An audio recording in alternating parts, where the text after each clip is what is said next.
नमस्कार। कार्यक्रम प्रदेश कृषि दर्पणमा यहाँलाई हार्दिक स्वागत छ। भूमि व्यवस्था कृषि तथा सहकारी मन्त्रालय बागमती प्रदेश र नेपाल टेलिभिजनको संयुक्त प्रस्तुति कार्यक्रम प्रदेश कृषि दर्पणको साथमा उपस्थित छु म केशव घिमिरे।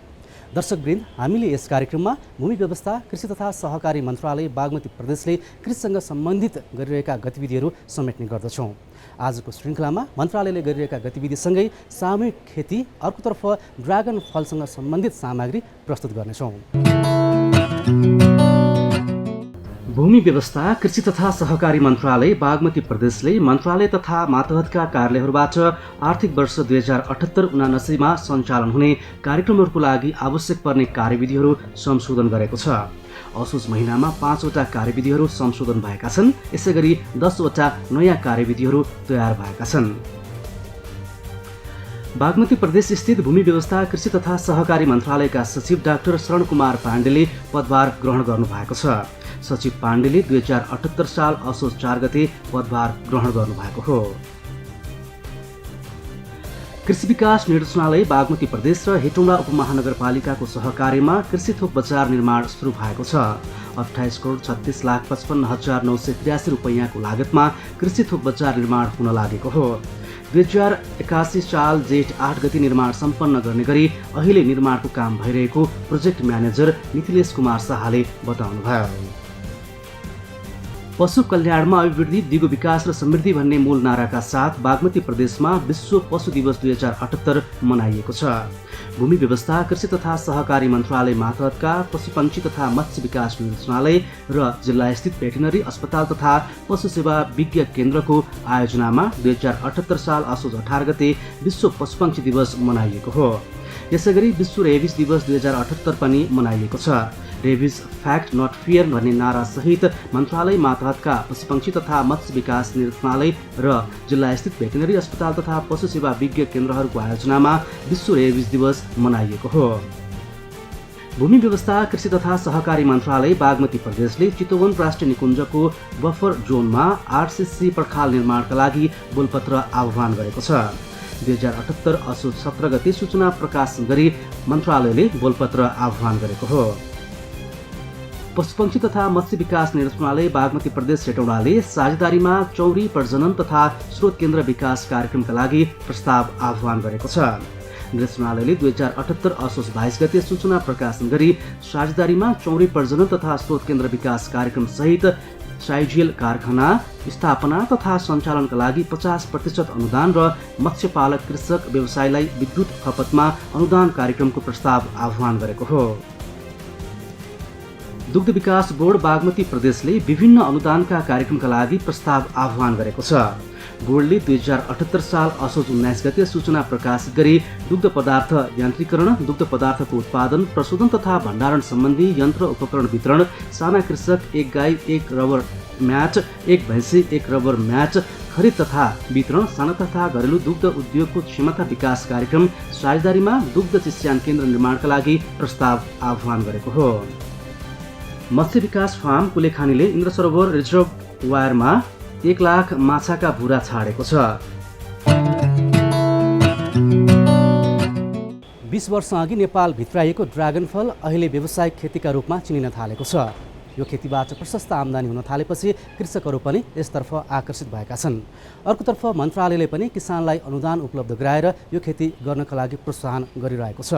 यसैगरी मकवानपुरको मनहरी गाउँपालिकाका किसान हरिशरण अर्यालले पनि पछिल्लो समय ड्रागन फलको खेती गर्नुभएको छ र यसबाट मनग्य आम्दानी गर्नुभएको छ। अब यससँग सम्बन्धित सामग्री तपाईमा आज प्रस्तुत गर्दैछौँ।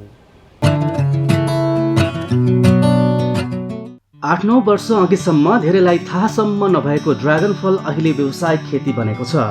20 वर्ष अघि नेपाल भित्राइएको ड्रागन फल अहिले धेरै नेपालीको खेतबारीमा पुगेको छ र व्यावसायिक खेतीको रूप लिएको छ।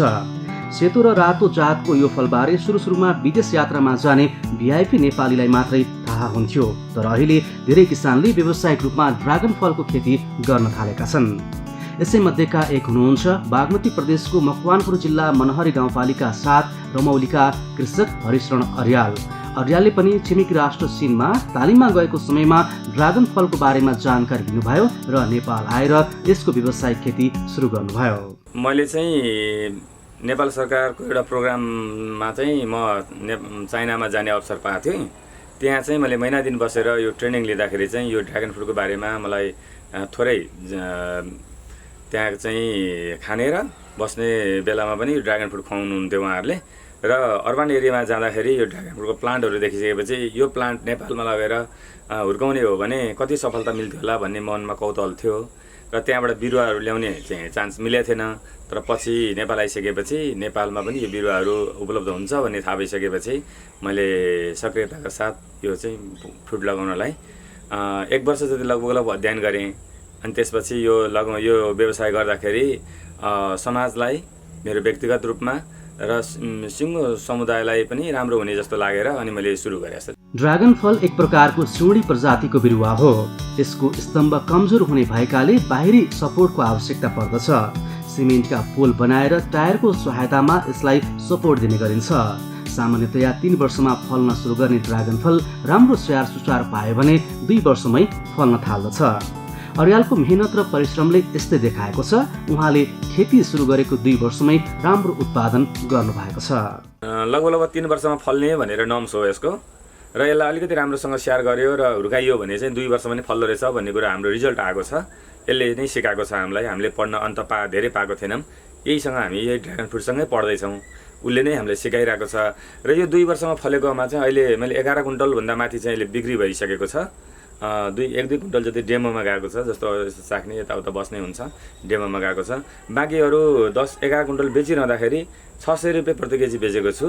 र अझै हाम्रो 2-4 कुइन्टल फल्छ भन्ने मलाई आशा छ। यति धेरै फ्रुटहरू आइरहेछ, यति धेरै चाहिँ फलिरहेको छ। कुनै पनि व्यवसायमा लगानी गर्ने बित्तिकै प्रतिफल आउँदैन। त्यसमा निरन्तरताको लगाव र धैर्यता चाहिन्छ। 2050 सालदेखि कृषि तथा भेटनरीको तालिम लिएर एग्रोभेट सञ्चालन गर्दै आएका अर्यालसँग पनि यस्तै अनुभव छ। पछिल्लो समय ड्र्यागन फलको व्यवसाय सुरु गरेपछि अर्याललाई कृषि पेसाबाट सन्तुष्टि मिलेको छ। प्रदेश सरकार र स्थानीय सरकारबाट प्राप्त अनुदानले अर्यालको व्यवसाय फस्टाउन मद्दत पुर्याएको छ। यो व्यवसाय गर्दाखेरि चाहिँ पैसा भन्दा पनि अत्यन्तै आत्मसन्तुष्टि हुने। जो आएर हेर्दा नि एकदम रमणीय देखिने बगैँचाहरू देखिसकेपछि उहाँहरू पनि खुसी हुने। उहाँहरू खुसी हुन साथसाथै आफूलाई पनि खुसी लाग्ने। खुसीको सँगसँगै यो रिटायर लाइफमा चाहिँ अत्यन्तै राम्रो रमणीय बगैँचामा बसेर बिताउँ भन्ने हिसाबले यो गरेको भए तापनि यसबाट आम्दानी राम्रो हुँदो रहेछ। र मैले सिङ्गो समाजलाई पनि यो सबैले रोप्नुपर्ने रहेछ, यसलाई चाहिँ एउटा बजार बनाउनु पर्दो रहेछ भन्ने कुरा चाहिँ उहाँहरूलाई भन्दै आएको छु। र यसमा लगानी जुन मैले ब्याङ्कबाट लोनहरू लिएर गरेको छु त्यो लोनहरू तिर्नलाई मलाई अब समस्या छैन। त्यसले गर्दाखेरि पारिवारिक सपोर्ट एकदमै छ। सँगसँगै समुदायको अति नै सहानुभूतिहरू छ। जस्तो गाउँपालिका भयो, प्रदेश सरकार, सबै सरहरू आउनुहुन्छ, हेर्नुहुन्छ, तपाईँले यो राम्रो कामको सुरुवात गर्नुभयो भन्नुहुन्छ। त्यसले गर्दा पनि मलाई खुसी लागेको छ र यो कामप्रति मलाई काम गर्न हौसला जागेको छ। यो चाहिँ हामीले यो 12 कट्ठा जमिन हो। यसमा चाहिँ मैले 800 वटा पोल छ। एउटा पोलमा 4 वटा बिरुवा लगाएको छौँ। 4 वटा बिरुवा लगाइरहँदाखेरि चाहिँ 3200 बिरुवा भएको छ। सँगसँगै अर्को प्लटमा मैले 3200 बिरुवा लगाएको छु। अहिले यो वर्ष नै मैले चाहिँ फेरि 600 पोल पनि थप्दैछु नि। लगभग मेरो 8-10 हजार बिरुवा चाहिँ टोटल हुन्छ। अब कोही रोप्दै पनि छु। अहिले मसँग उत्पादन सुरु भएको बिरुवा चाहिँ यो 3200 बिरुवा हो। अर्को बिरुवा जुन 800 पोल पनि उत्पादन भएको छैन। अर्को वर्षबाट उत्पादन हुन्छ। प्रशस्त मात्रामा भिटामिन र मिनरल हुने ड्र्यागन फलमा क्यान्सर प्रतिरोधी गुण हुने विज्ञहरू बताउँछन्। यो फलमा झन्डै 13 थरीको पोषण तत्त्व पाइन्छ। बाँकीको ड्र्यागन फललाई लामो समयसम्म सामान्य तापक्रममै भण्डारण गर्न सकिन्छ। ड्र्यागन फलको तौल 200 ग्रामदेखि 1 केजी 2 ग्रामसम्म हुने गर्दछ। अहिले 600 रुपैयाँ प्रति केजीमा ड्र्यागन फल बिक्री हुने गरेको छ। नेपालमै प्रशस्त मात्रामा हजारौं बिघा जमिनमा ड्र्यागन फलको खेती गर्न सके प्रशस्त आम्दानी गर्न सकिने प्रचुर सम्भावना छ। नेपालको माटो सुन फल्ने छ। यो अर्थमा यो मानेमा कि यो माटोमा जे लगाए नि फल्छ। जे लगाए पनि अहिले चाहिँ उत्पादन हुने माटो हाम्रो नेपालको भएको हुनाले सुन फल्छ भनेर सुनै उम्रिन्छ त होइन। त्यो फलफुलहरू चाहिँ अत्याधिक मात्रामा बिकिसकेपछि र राम्रो भइसकेपछि सुन किन्न सजिलो हुन्छ भन्न खोजे हो। र हाम्रो सुन फल्ने माटोमा हामीले छोडेर हामी चाहिँ बाहिर भौतारिन पनि हामी खोजिरहेछौँ। हाम्रो युवाहरू धेरै विदेशतिर पनि गइरहनु भएको छ। उहाँहरूलाई म के सन्देश दिन चाहन्छु र सबै हाम्रो किसान दाजुभाइहरूलाई के सन्देश दिन चाहन्छु मेरो तर्फबाट मैले जानेको कुरा भन्न चाहन्छु भने यस्तो व्यवसाय ड्र्यागन फ्रुट मात्रै होइन, एप्पल बियर, अकबरे खुर्सानी, यी बद कुराहरू इभन सबै कुराहरू हामीले मिलाएर लाउने हो भने हामी विदेशबाट कुनै पनि कुराहरू आयात गर्नु पर्दैन, काँचो कलेजो कृषिजन्य पदार्थहरू आयात गर्नु पर्दैन र हाम्रो देशमै उत्पादन हुन्छ र यही देशमा खपत हुने चिजहरू खपत गराउन सक्ने हो भने देशको चाहिँ पैसाहरू बाहिर जाँदैन र हाम्रो देश सक्षम हुनलाई चाहिँ एकदमै राम्रो मद्दत पुग्नेछ र हामीले गर्यो भने नहुने होइन रहेछ भन्ने कुरा लाग्यो। ड्रागन फलको सफलताबाट धेरै खुसी देखिनु भएका अर्यालले यो व्यवसाय अन्य नेपालीलाई पनि गर्न सुझाउनुहुन्छ। अर्यालले अँगाल्नु भएको पेसालाई उहाँकै श्रीमतीले पनि साथ दिनु भएको छ। यो व्यवसायबाट दुवैजना खुसी हुनुहुन्छ। परिवारै मिलेर गरेको हो सर। नयाँ व्यवसाय अब राम्रो भएको छ, त्यही हो सर खुसीको कुरा हो त्यही। अर्यालले जागरुक कृषक समूह व्यवसाय कृषि फार्ममा ड्रागन फलका अलावा कागती, कुरिलो, अकबरे खुर्सानी पनि लगाउनु भएको छ। 2 बिघामा कागती खेती गर्नुभएका उहाँले कुखुरा फर्म पनि राख्नु भएको छ। फर्ममा झन्डै 10,000 ब्रोइलर कुखुरा रहेका छन्। अर्यालले अन्य व्यक्तिलाई रोजगारी पनि दिनुभएको छ। 2200 पोल लगाएको छु भनिरहेको छु। 2200 पोल भनेको ख्याल नहुँदो रहेछ, अलि राम्रै इन्भेस्ट पनि हुने रहेछ।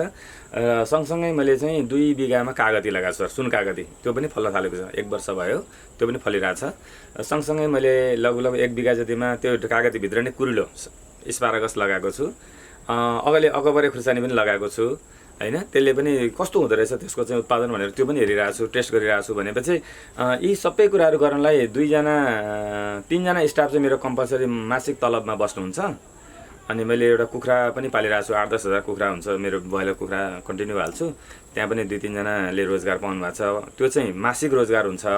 सँगसँगै यहाँ आएर दैनिक ज्यालादारीमा काम गर्ने भाइ बहिनीहरूको हिसाब गर्दाखेरि महिनामा लगभग 15-20 जनाले काम पाउनुहुन्छ। बजारमा यो देख्नै पाइरहेको छैन। म धेरै बजारहरू हेर्छु, फलफुल पसलहरू हेर्छु, ड्र्यागन फ्रुटै देख्न पाइएन। त्यो भियतनामबाट ल्याएको त्यो काँचो र त्यो खल्लो ड्र्यागन फ्रुटहरू भेटिन्छ, तर हाम्रो नेपालमा उत्पादन भएको यति मिठो ड्र्यागन फ्रुट त्यहाँ भेटिँदैन। यसको मतलब के हो भने हामीसँग हजारौँ बिघामा यो लगाउने हो भने त्यो सबै फलफुल पसलमा पाउने हो र यो 200-300 रुपियाँ किलोमा यो झरेर सबै चाहिँ सामान्यभन्दा सामान्य मान्छेले पनि यो खान सक्ने भइसकेपछि बल्ल यो ड्र्यागन फ्रुट लगाएको हामीले लगाएको सार्थक हुन्छ। त्यसकारणले यसको बजारको पिर छैन सर।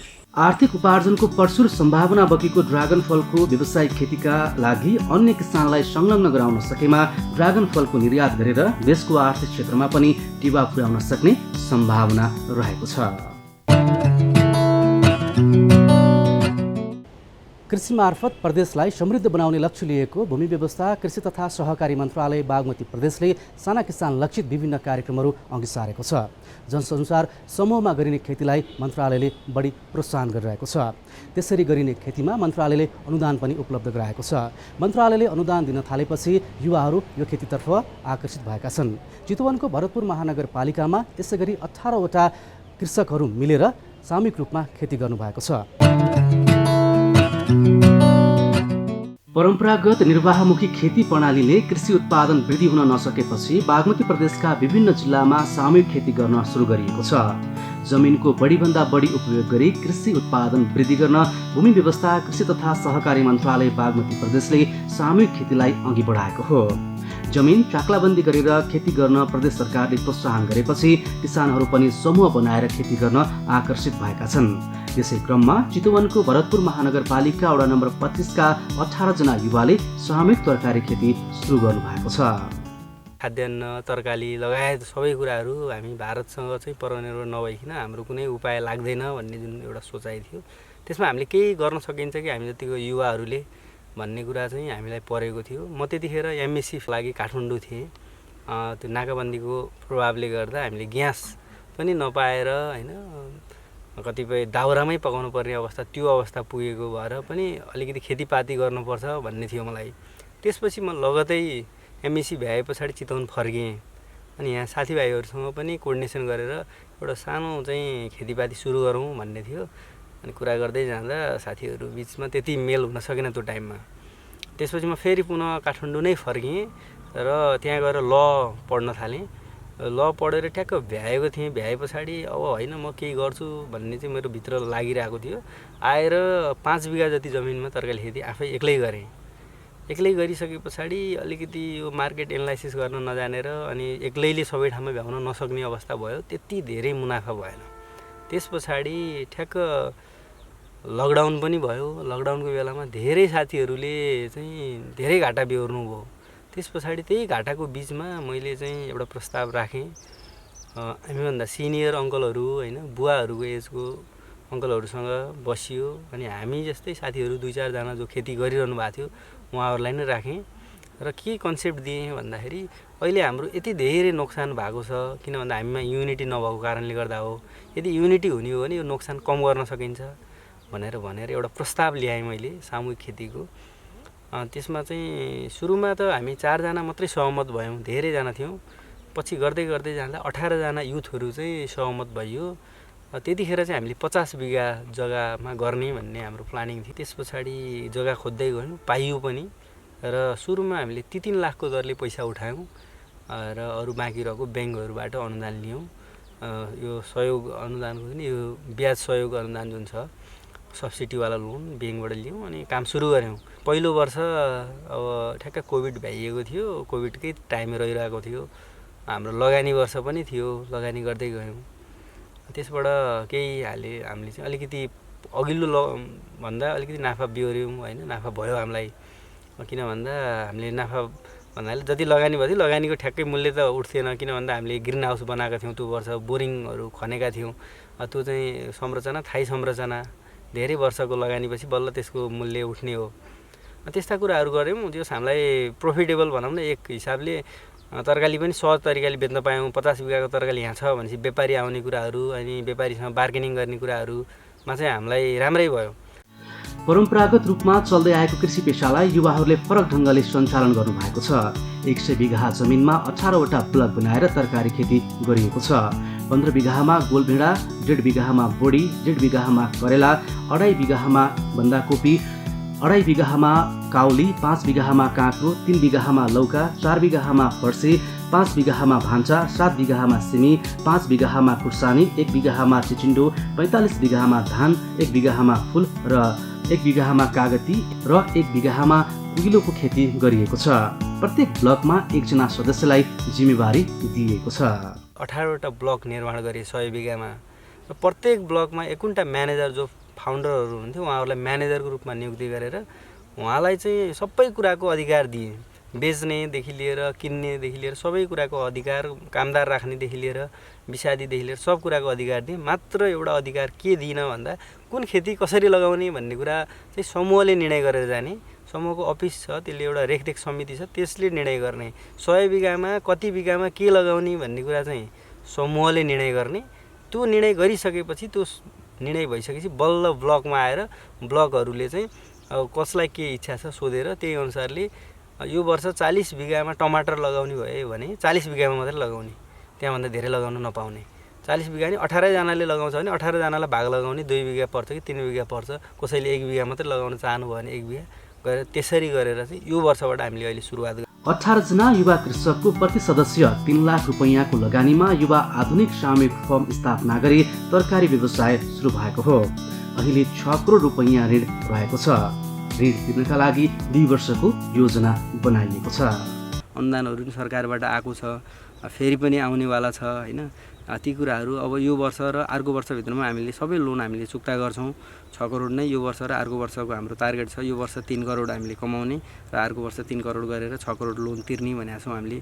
त्यो टार्गेटमा हामी हिँडेका पनि छौँ। यो गऱ्यो भने 2 वर्षमा हाम्रो लोन पनि चुक्ता हुन्छ र हामीसँग थुप्रै अनुदानको कार्यक्रमबाट हामीलाई ट्र्याक्टर, बोलेरोहरू सबै कुराहरू आइसकेको हुन्छ त्यतिखेरसम्म र हामी अबको 2 वर्ष पछाडि हामी प्रोफिटमा जान्छौँ। अरू युवा विदेशतिर आकर्षित हुँदा यहाँका युवा विदेश गएर फर्किएका छन् र विदेश जाने तयारीमा रहेका युवाहरू कृषि व्यवसायमा लागेका छन्।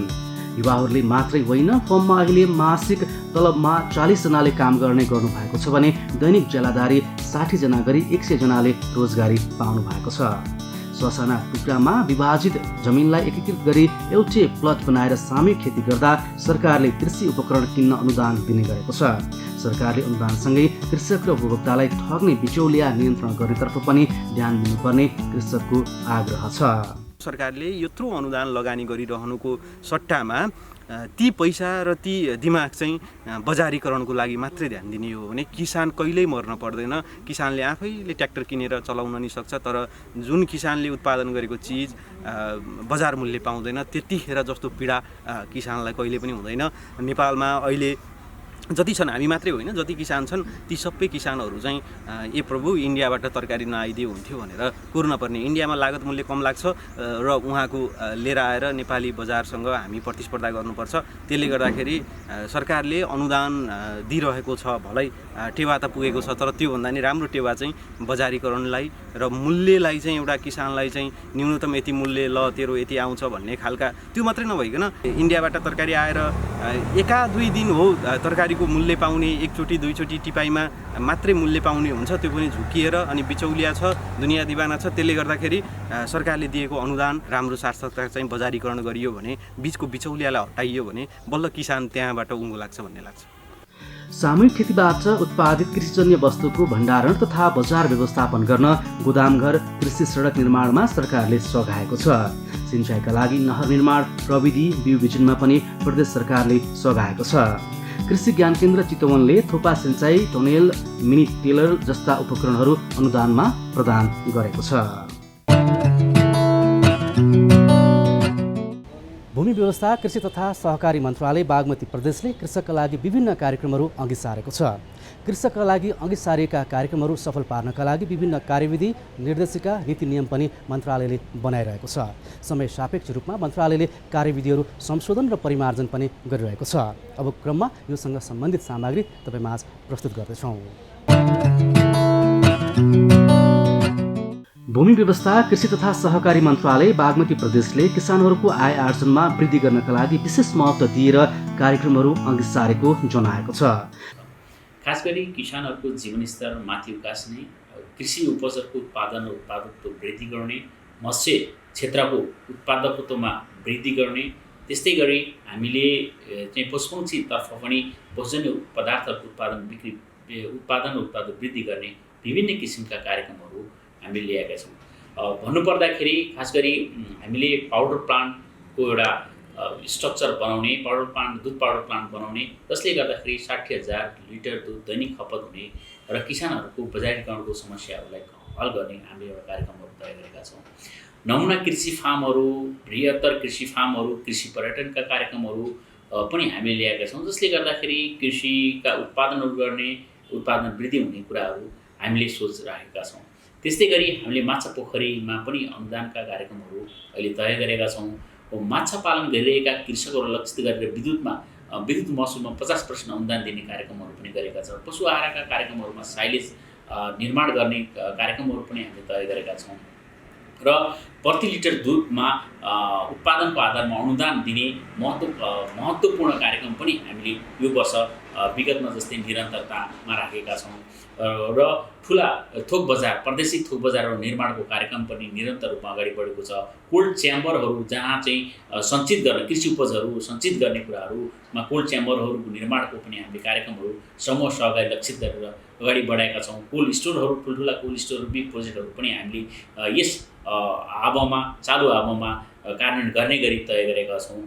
समग्रमा खास गरी कृषि क्षेत्रलाई एकैपटक माथि उठाउने, कृषि क्षेत्रलाई रूपान्तरण गर्ने किसिमका विभिन्न किसिमका कार्यक्रमहरू हामीले यो वर्ष आर्थिक वर्षमा कार्यक्रमहरू कार्यान्वयनको चरणमा अगाडि बढाइरहेका छौँ। सामूहिक खेती प्रवर्धन कार्यक्रमलाई प्राथमिकतामा राखेको मन्त्रालयले साना किसान लक्षित कार्यक्रमहरू सञ्चालन गरेको छ। मन्त्रालयले कृषि क्षेत्रको विकासका लागि विभिन्न नीति नियम, निर्देशिका र कार्यविधिहरू निर्माण गरेको छ भने आवश्यक परे तिनलाई संशोधन गर्ने पनि गरेको छ। समृद्ध प्रदेश बनाउने लक्ष्य लिएको मन्त्रालयले प्रदेशमा कृषिको रूपान्तरणका लागि सरोकारवालाहरूसँग निरन्तर छलफल गरिरहेको छ। कृषि क्षेत्रमा विकास र विस्तार गर्नको लागि प्रदेश कृषिलाई पक्कै पनि हामीले आत्मनिर्भर कृषि, समृद्ध प्रदेशको जुन अवधारणा हामीले लिएका छौँ, त्यो अवधारणालाई पुरा गर्नको लागि हामीले यस्ता किसिम कार्यक्रम बनाउने सोचहरू राखेका छौँ भने यो सबै गर्नलाई हामीलाई खास गरी यो ह्युमन रिसोर्सहरू, टेक्निकल म्यान पावर आवश्यक पर्छ र टेक्निकल म्यान पावरलाई पनि हामीले कहीँ न कहीँ प्राविधिक र प्रविधि सँगसँगै भन्ने एउटा सोच हामीले लिएका छौँ। हामीले प्राविधिकलाई र प्रविधि सँगै जोडेर किसान कहाँ पुर्याउने गरी हामीले एउटा मेकानिजम पनि डेभलप गर्ने हामीले सोच बनाइरहेका छौँ र यो समग्र रूपमा चाहिँ यसलाई हामी कृषिलाई रूपान्तरण गर्ने गरी भावी रूपमा चाहिँ हामीले एउटा चाहिँ कृषिमा के गर्न सकिन्छ भन्ने विषयमा चाहिँ सम्पूर्ण सरकारवालाहरूसँग छलफल गरेका छौँ, छलफल चलाएका छौँ मलाई लाग्छ आगामी दिनमा केही न केही यो खाकाहरू चाहिँ यस मन्त्रालयले प्रस्तुत गर्नेछ। जमिन र किसानलाई जोडेर कृषि उत्पादन वृद्धि गरी समृद्ध प्रदेश बनाउने मन्त्रालयको लक्ष्य पूरा गर्न सरकारवाला सबै निकायको सहयोगका साथ आवश्यक छ। दर्शकवृन्द, आज हामीले कार्यक्रममा मन्त्रालयका गतिविधि, सामूहिक खेती र ड्रागन फलसँग सम्बन्धित गतिविधिहरू तपाईमाझ प्रस्तुत गऱ्यौँ।